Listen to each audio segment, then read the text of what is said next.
to another episode of the Six Figure Vet podcast, where we showcase the success stories of Black veterans that have successfully unlaced the boots. Please be sure to like, comment, and subscribe to the Six Figure Vet podcast on YouTube, Spotify, Apple Podcasts, iHeartRadio, or wherever you listen to your favorite podcast. Now, y'all, today's guest is nothing short of extraordinary. Today, we have a guest who embodies leadership, service, and entrepreneurship at its highest level, Mr. Donnell E. Johns Sr. Donnell is a retired U.S. Army Command Sergeant Major with over 25 years of service, and he didn't just take off the uniform. He took his leadership to the next level as the founder and CEO of Veterans Growing America. He's built a platform that helps veteran entrepreneurs and military-connected business owners grow, scale, and thrive. Through VGA's Veterans Marketplace, business education programs, and community-driven events, he's creating opportunities for those who serve to continue leading in the business world. But he doesn't stop there either. Donnell is also the Prince William County District Veterans Commissioner, where he advocates for veterans and at the community level, ensuring they have access to the resources, opportunities, and networks they need to succeed. His work has earned national recognition, with features on PBS, Opportunity Knox, ABC, and multiple media outlets, and awards like the Business Champion of the Year and Prince William County's Business Partnership of the Year. From the battlefield to the boardroom, Donnell is showing veterans how to own their success. Get ready for a conversation filled with leadership gems, business insights, and straight up game, okay?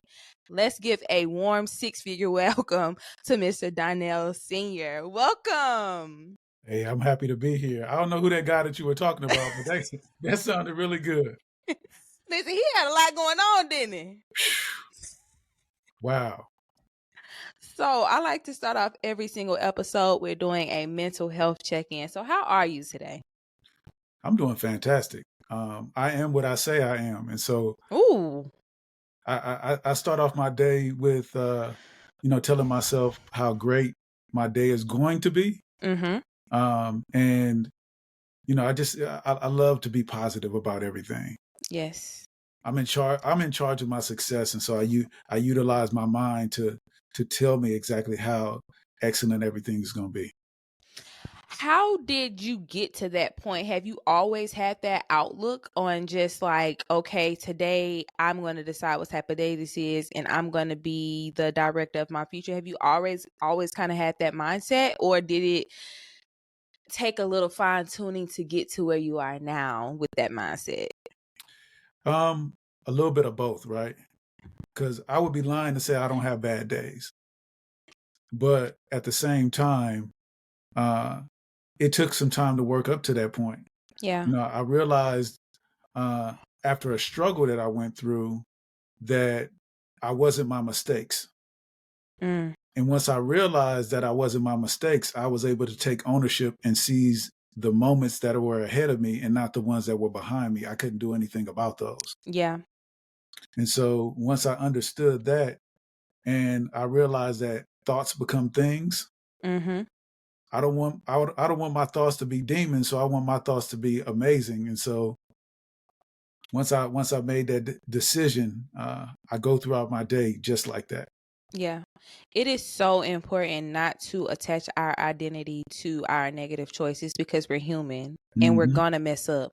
So if you begin to identify yourself with especially the bad choices that you've made, because for some odd reason our brain is wired to really highlight them, right? Mm-hmm. If you choose to take on the identity of your mistakes, how will you ever succeed? Exactly. How will you ever succeed? So, love that gem. Definitely love that gem. Taking ownership of your success, and I think by taking ownership of your success, like you said, taking ownership of your day. So, Mr. Donnell, tell us a little bit of backstory before you became the face, the brand, the founder, right? Who were you before the military, and how did you even end up in the military? Wow. Funny story. So I grew up in San Francisco, in the inner city of San Francisco in the Fillmore district. I had no idea what I wanted to be in life. I just knew I needed to leave the city. Mm. I remember back when I grew up, so I'm 52 years old. We didn't have cell phones or none of that other type of stuff, but I was watching a TV commercial and they had, it was the Air Force. And the Air Force had this commercial about, being an airplane mechanic. So I had that idea in my head. And so I caught the bus over to the Air Force recruiting office and he wasn't there. And I did that 3 times and I was like, all right, I gave up. And I just kind of went on with my life. Um, and a friend of mine, his mom, uh, when we got off work, she had a recruiter sitting at the table and she says, y'all got to do something. It was me and 3 friends of mine. It was Ken, Keith, and dang, I can't think of the name of my third friend. I haven't talked to him in years, but all 4 of us joined the Army. So that This is probably recruiter, before the buddy system was a buddy system. yeah. So it's a trip because all 4 of us joined and we never served together. And I've only was able to catch up with them twice since we all joined. 3 of us stayed in and retired, and then one, Eric is his name. Eric. Sorry about that, Eric. But Eric got out of the Army and became a lawyer, and he's Oh, doing amazing wow. things right now. And so I grew up in San Francisco. I went to Catholic school, and I just lived a regular life. I was just a really goofy kid, not knowing what I wanted to do, but I knew I just didn't want to be in the city anymore. And I realized that um, it was all about business for me. I always wanted an office, Mm-hmm. and I even told the recruiter, he was like, yeah, you want to join? He was like, you want to be infantry? I was like, definitely not. He was like, you want to jump out of planes? I was like, absolutely not. He was like, well, what do you want to do? I said, do they have offices in the Army? He was like, yeah. And so I became a human resource specialist. At the time, it was a 71 Lima administrative specialist. Definitely going to have And an office with human resources. yes. And so, that's how I began my journey in the military. And it was super cool because everybody always needed me. Yeah. And I was always able to take care of people in the military, through my human resource job. Um, and I always really looked at things, as far as business was concerned. When I was a kid, I was always trying to figure out ways to make money. Mm-hmm. When I was like 12 years old, I used to draw pictures of all kind of stuff, and I used to sell them for 15 and 20 cents, to make money to buy lunch for school because we didn't have very much money growing up. And so I was always an entrepreneur in one right. And I spent 10 years in the active Army, and then at the 10-year mark, I got the opportunity to become a recruiter. So I seized that opportunity, and I was actually the best recruiter in the Army National Guard. I transferred from the active Army into the National Guard as a recruiter, and I was Rookie of the Year, Mm. runner-up, top recruiter. When I became an NCIC, I had the top team, and then when I became the Sergeant Major of recruiting, all of my recruiters made mission. Oh, wow. So sales has always been in my blood. I was able to sell to my recruiters, that recruiting was an amazing thing to do, and how by them doing that job, it actually changed people's lives. And I made it something fun, and I made it something, that they really enjoy doing. And so that's why my recruiters were successful. And that's kind of how uh, I ended up where I am today. That is amazing. You know what my favorite part of that story is? I've never looked at the correlation between recruiting and sales. And it's a direct correlation between the two. 100%.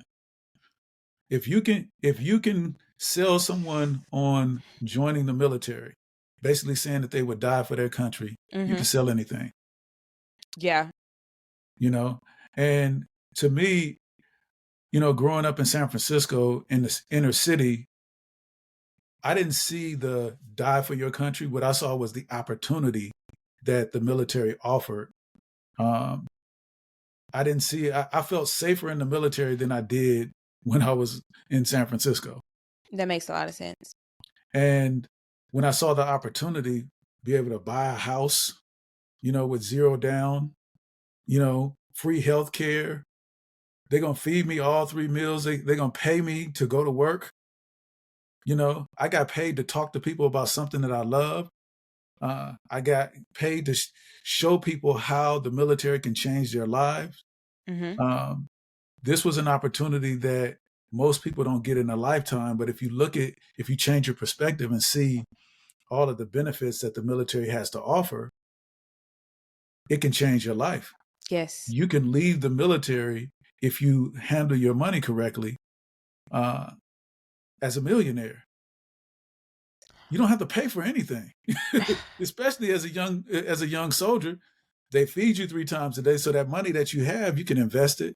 I Mm-hmm. mean, it's so much that these servicemen that can do to change their life by service. Right. You are the second veteran, not even kidding, today that has said if you handle your money correctly, you can leave the military a millionaire. That's a true statement. That is a very true. You are the second one that has told me that. And I think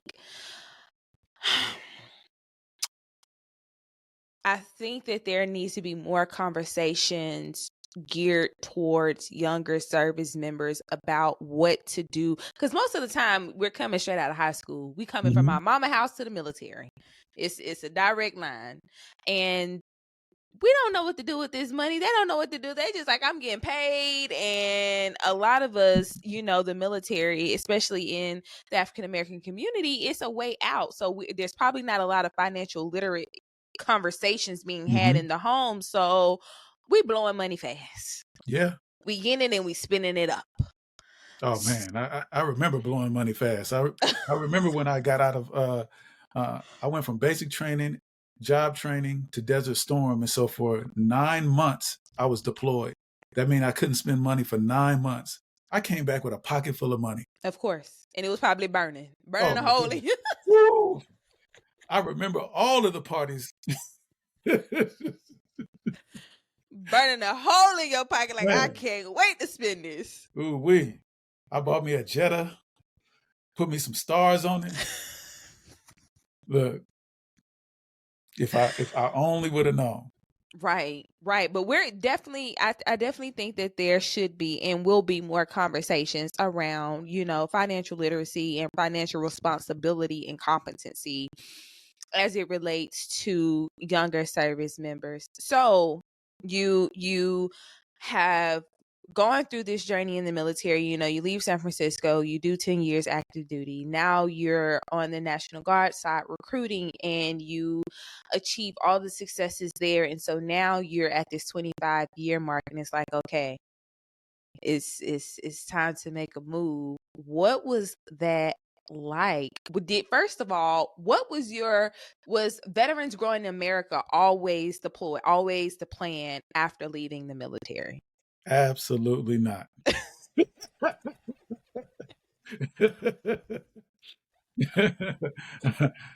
No, it was not. I knew I wanted to.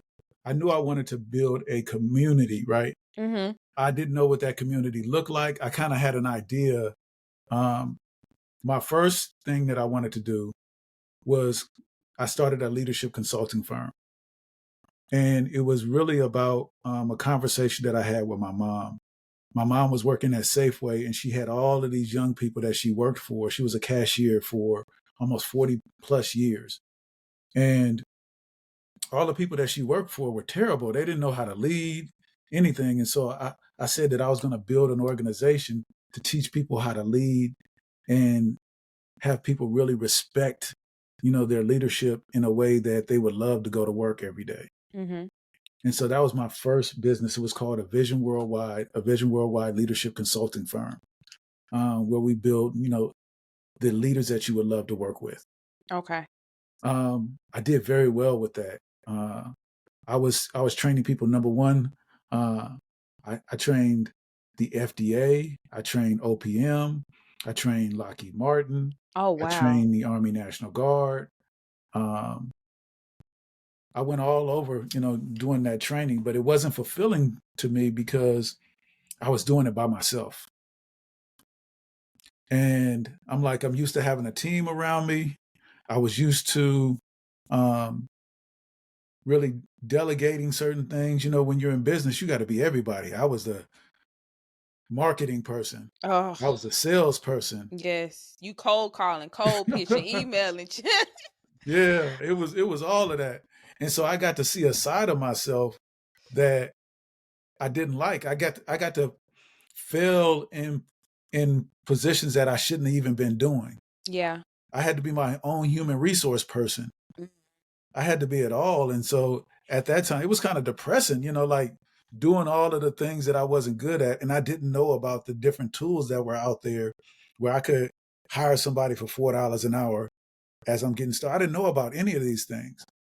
And I happened upon an idea to create a community of veteran entrepreneurs. And I was like, the first thing that I saw is I went to this event and I saw all of these veterans there, and they were there for a business conference, but they weren't selling anything. They were being sold a product or a resource that could help their business. And I'm like, okay, I like this conference. The energy felt good, but it wasn't veterans selling their Yeah. business. Right. And then I went to another conference, and it was AUSA, and I saw this big room full of entrepreneurs, and they were trying to sell to the military. I'm like, but it wasn't veterans. I'm like, I can create something that are veterans selling to America their products and or services. And so that's how Veterans Growing America was born, by me seeing an opportunity where there was no space like that. Yeah. And so I created the space, and it's been evolving ever since. As I learn and grow, the organization grows. We started out as an events organization where we did pop-up events at different locations. And then that turned into a store. And then it turned into another store. Yeah. And then it turned into us using that store to house veteran and military spouse businesses and events Yes. in so many different capacities. And so we have been adjusting to support our military community and showcasing them in a way that nobody has ever seen. And I wanted to do that because what I saw with my own eyes was the message that was being put out there about our community was killing us. What I mean by that is, remember how you asked me, your thoughts? Mm-hmm. Well, if the thoughts that America's putting out there about us, we're consuming, is PTSD, suicide, and homelessness, guess what we will become? Suicide, anxiety, and homelessness.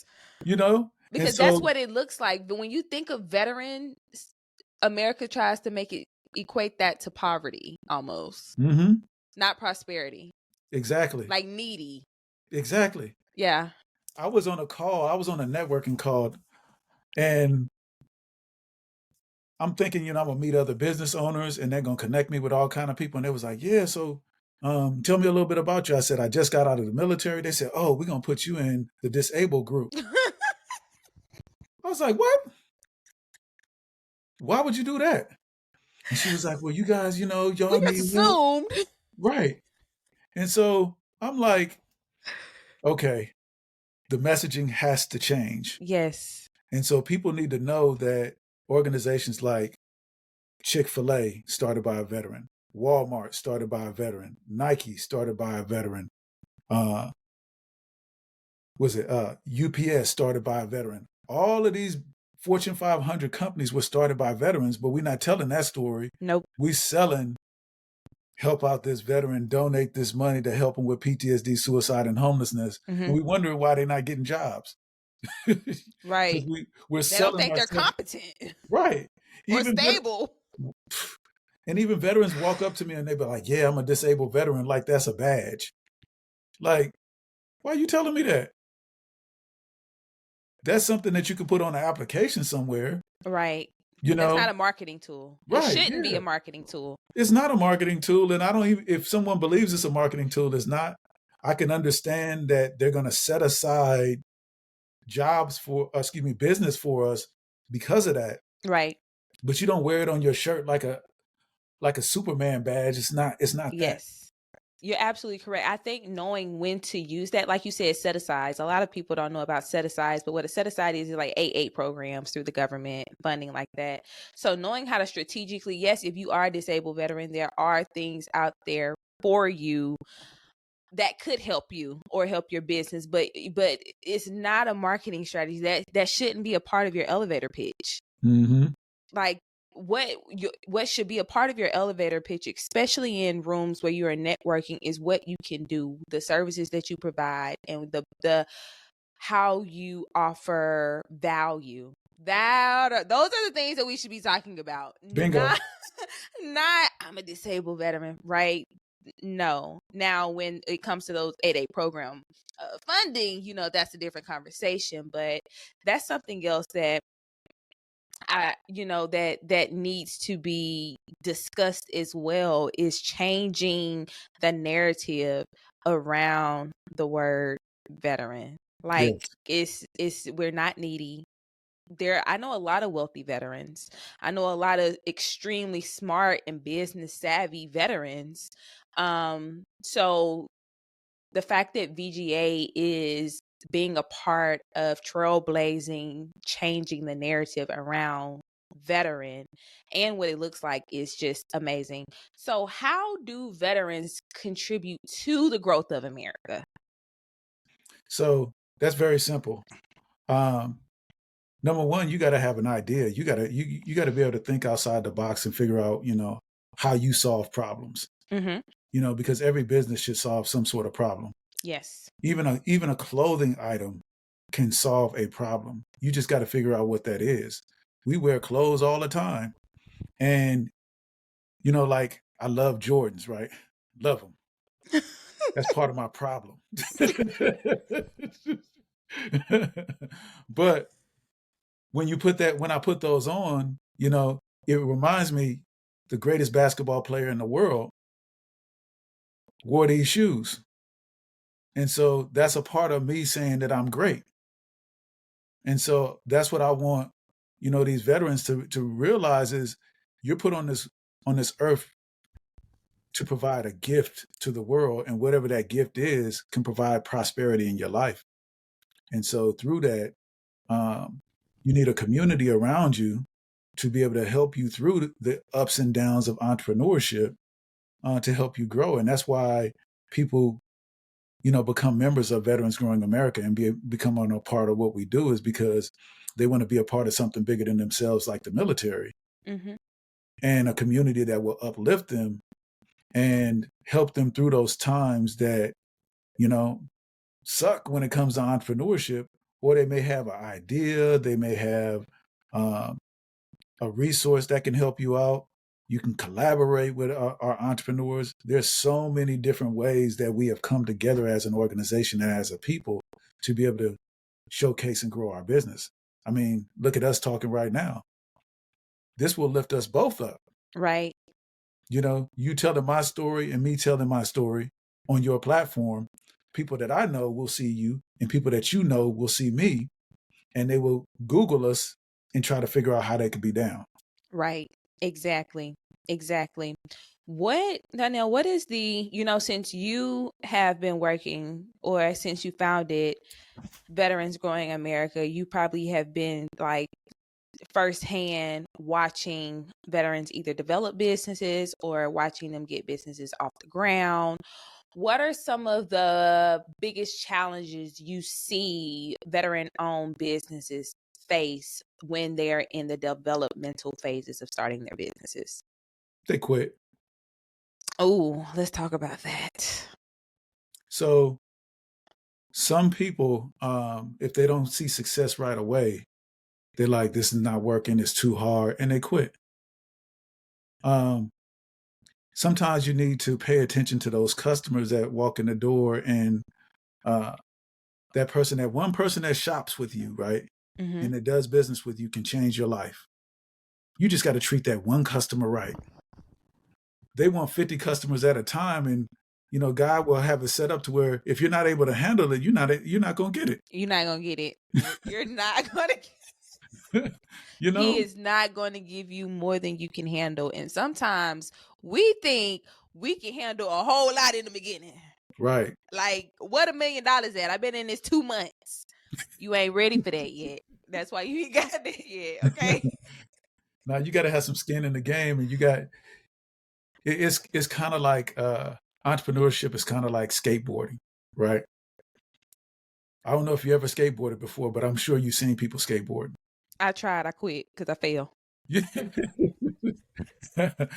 Skateboarding will show you really quick what failure looks like, right? You get on that Yes. thing and you're going to fall off. It's not going to happen where you're just going to be able to stay on there and ride it good. And that's what entrepreneurship is like. It's getting on a skateboard and then falling down and then getting back up until you learn the trick. Whatever that trick is, maybe the trick is just staying on top of the board. And then once you master staying on top of the board, maybe you can do a kick flip. I know what that is because my son used to be a skateboarder. Because I'm like, Mr. Donnell, do you skateboard? Because you is talking a lot about this like you know.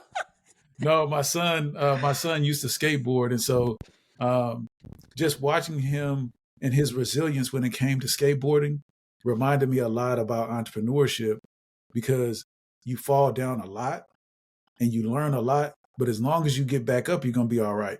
Yes. And you get back on the skateboard, you will be all right. And you just modify the way that you do business. You modify it so you can stay on top. But some people don't learn from their mistakes. And they keep trying the same thing over and over again, and it just doesn't work. That makes And a lot so of sense. the biggest mistake that people make is, not keep, they have to keep going. Mm-hmm.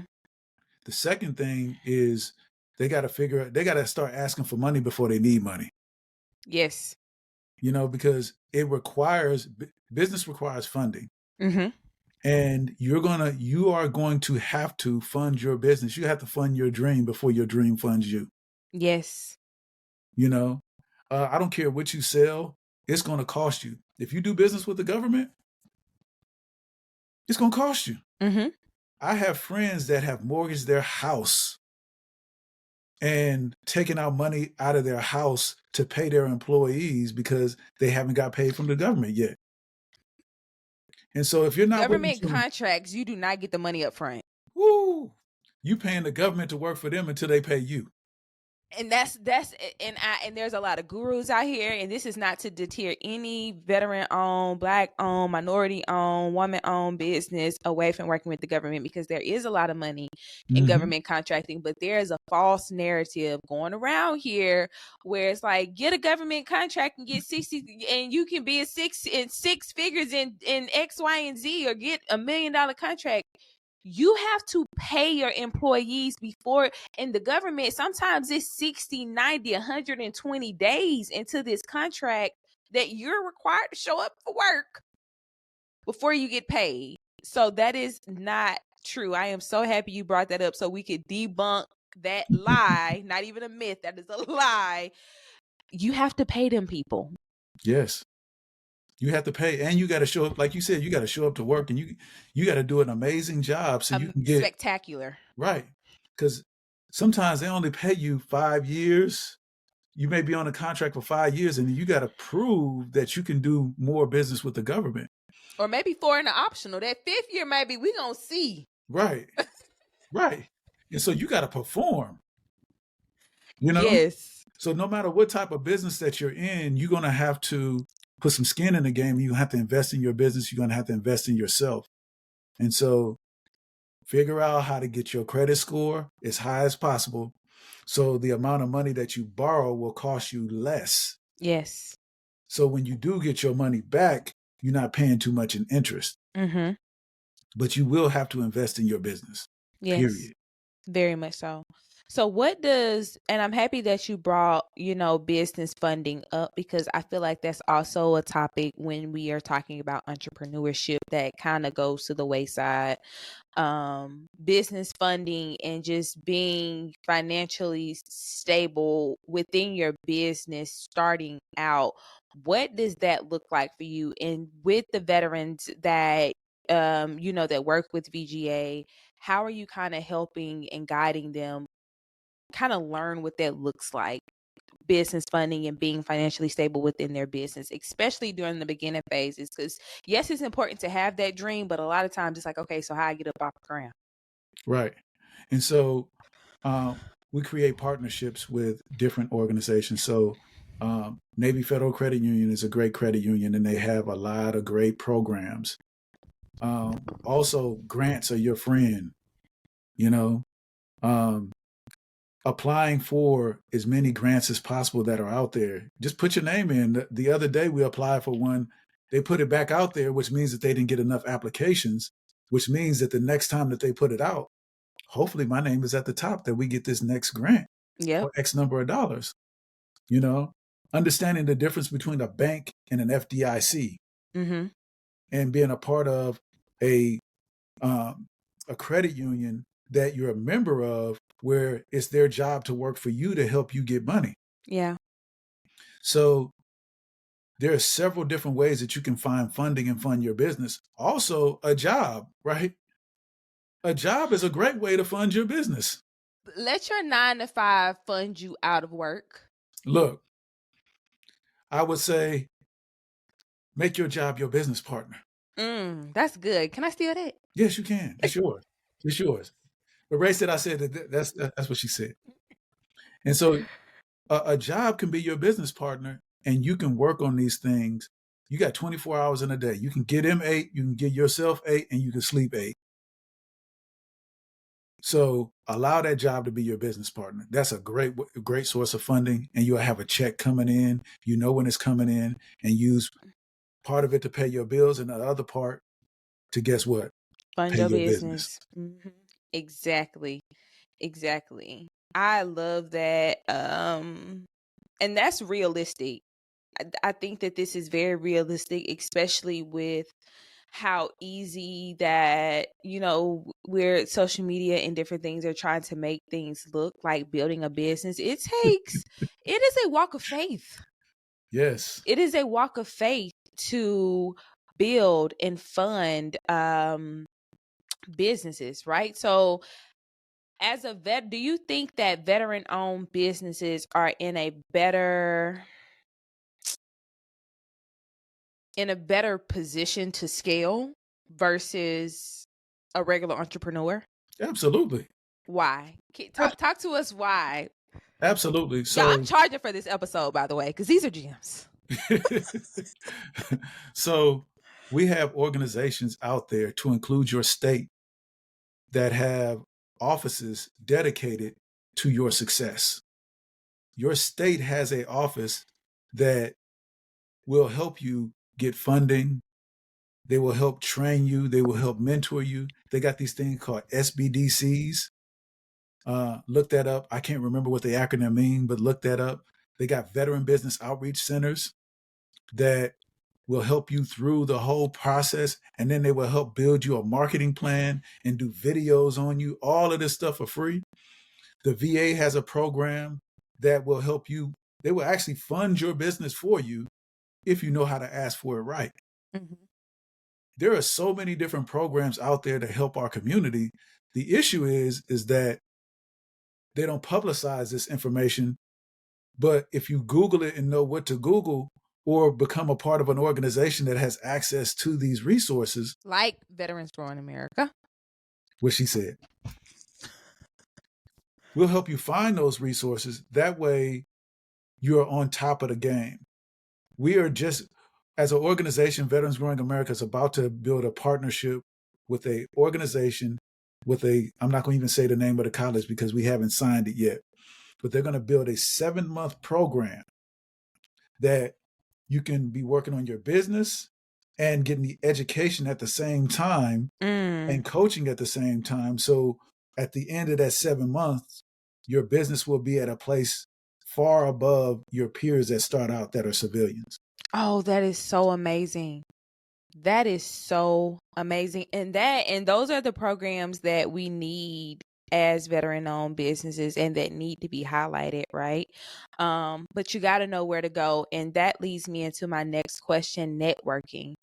How has networking benefited you not only in business, just in life in general? You know, you are a wealth of knowledge, but you've also been able to scale and just brand yourself as the go-to, as a thought leader in these spaces. How has networking contributed to that? So networking, it has been my key to success.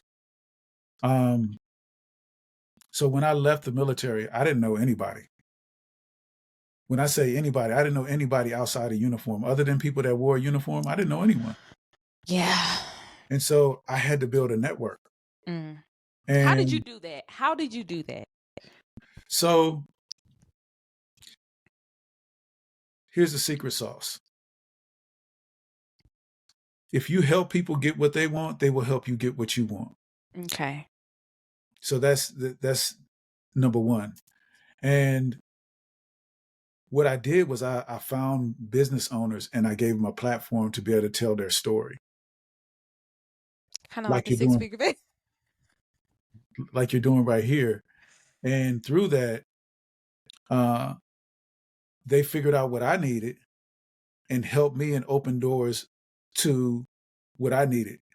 The way that I was able to get into Lockheed Martin, the way that I was able to get into OPM wasn't the regular way of writing a contract or answering the solicitation. I was walked into the office of the person that made the decision by someone That that you I know. helped. Mm-hmm. I'm gonna say that one more time. I was walked into the office of the person that made the decision. I didn't have to write anything out. Through your net, through your network. Yes, the way everything that VGA was able to get, I was able to get through my network by relationships. It cracks me up when people go into a networking event, they go in there to meet everybody. Yeah, you need to be strategic. Yeah, you need to, first of all, you need to know who you want to meet and meet that person and leave. If you're the last person in the room, you're in the wrong place. Yes. I go in, I meet who I need to meet, and then I leave. You just gave me confirmation. So I'm gonna tell you a quick story. I recently went to this event. um, it was like this Valentine's Day event. I had no like I was there on a mission. Mm-hmm. So I get there, you know, everybody's drinking, have a good time. It's nice old school Donnell Jones playing in the background. You know what I'm saying? Nice vibe, but I'm eagle's eye. Like I'm looking for this one specific person to network with. And everything is about strategy and intentionality, guys. Like it really is. So when he says go into these rooms, I knew who I wanted to go meet. I knew where they were going to be at. And this is not being a stalker, okay? This is just being strategic. But I knew where they were going to be at. I positioned myself. I introduced myself. I introduced my brand and I said, "Hey, I would love to have you on. I would love to see how we can collaborate and do something together one day in the future on behalf of Black veterans." And that's what it means to like position yourself into like you should. Mm-hmm. And then I bounced and then I left. Mm-hmm. So that just kind of gave me a little confirmation that I'm doing this game right, this networking game right. Yeah, I teach people this thing called the 5 4 3 2 1. I can't give you all of the 5 4 3 2 1. But one of the things is networking events. You need to go to 3 networking events per month. 3. The first week, the second week, the third week. The the networking event should have the type of people that you need to do business with, that you want to do business with. And so if you're a realtor, you need to go to networking events where people want to buy houses. You know, I was a recruiter in the military, where did I go to find people? I went to high schools and colleges. Yes. That's where people are that fit the criteria that wanted to do business with me. And so I spent time there. And then when I went to the school, I looked for people that fit the bill of what the military looks like. And I worked on that individual, and I only found 2 to 3 of them to try to figure out, okay, what do you want? And I figured out how my brand could add value to their life. Yes. And And then then you you, spoke to their pain points. yes, whatever they needed. I figured out, okay, what does that person need? What's the pain that they're dealing with, and how can I help them out of that pain? Yes. It is simple as that. So tell us about your role. First of all, congratulations on it, but tell us about your role as a Veterans Commissioner. What is that? What does a Veterans Commissioner do? And why should veterans know their Veterans Commissioner and what they do? So, in a nutshell, I am your voice, and I am the person that talks to either your mayor or your supervisor in being your voice. And what do you need as a veteran coming out of the military, or currently um, a person that has served this country? What do you need in order to be successful? Right? Mm, I am your voice to say these are the services that we need in order to be successful in X, either in a career. Um, we are within our community. We deal with the PTSD, suicide, and homelessness, and making sure that those resources are available. But what right. resources are available to you to help you also thrive within our community? Mm, yeah. Are there jobs out there that want to hire our community, and do they know that we're an asset to hire? Yes. And so I am your voice within the community to say that we are leaders, we are heroes, we are entrepreneurs, and we're human beings. Yes. And we are valuable. 1000% valuable. We are valuable. Amazing. So what is your vision for the future of Veterans Growing America? So my vision is very simple. I want to create a space, place, and opportunity within your major cities for veterans to showcase and grow their business. And when we go to those major cities, and then we spread out into the smaller parts of town and really add value to our community when it comes to entrepreneurship.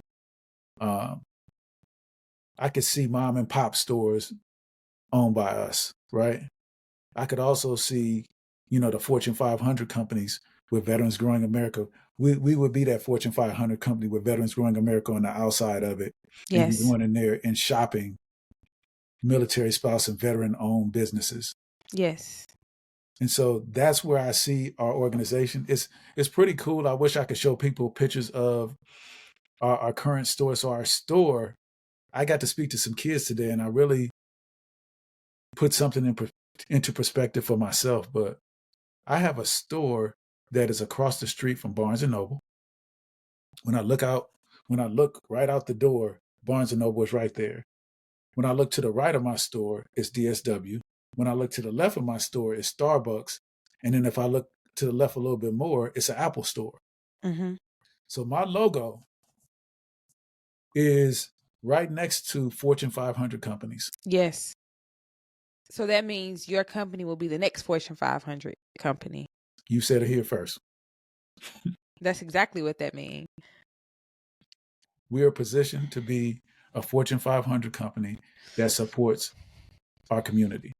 And the beauty of our community is veterans now look like everything. Mm-hmm. There is no, I hate when people say, we're all green in the military. Yeah. No, we're all human beings in the military. Yes. And we are people that just want to, we're a part of an organization where everybody is working toward the same common goal. Yes. And so we're able to support and see each other in a different light. It's a trip when I saw people in uniform and then I see them outside of uniform. It's funny. I was like, I'd have never pictured you dressed like that. you know.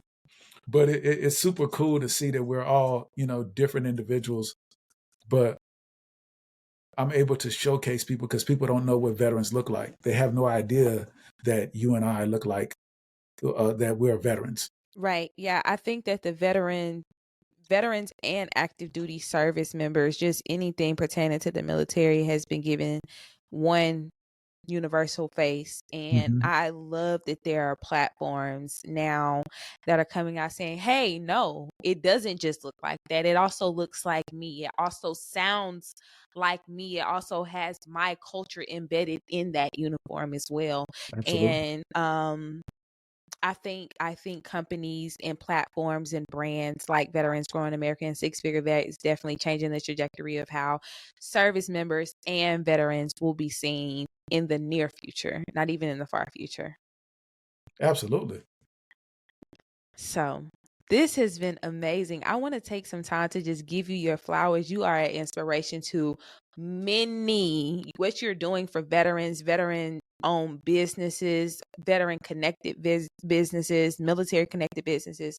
It's amazing and it is needed and it is Thank you. appreciated. Um, so I just want to give you your flowers. Thank you so much. And Thank you. this has been another amazing episode of the Six Figure Vet podcast, where we showcase success stories of Black veterans that have successfully unlaced the boots. The Six Figure Vet is out. That was so. Hey y'all, it's a Six Figure Vet here. If you or any other active duty service member or veteran that you know is suffering with suicidal ideation, substance use, or mental health disorders, please tell them to call 988. The number is 988. They're trained crisis responders waiting to take their calls. You don't have to suffer in silence.